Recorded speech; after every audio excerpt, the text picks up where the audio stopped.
എങ്ങു നിന്നീ കവിൾത്തട്ടിലി കുങ്കുമവർണ്ണം പകർന്നു.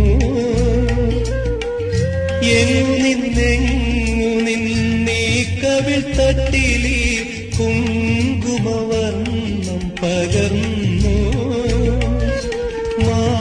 മാതളപ്പൂക്കളിൽ നിന്നോ മലർവാകതളിത്തതിൽ നിന്നോ പാടിപ്പറന്നുപോ എൻ കിളിത്തത്തൻ പാടലമം ചുണ്ടിൽ നിന്ന്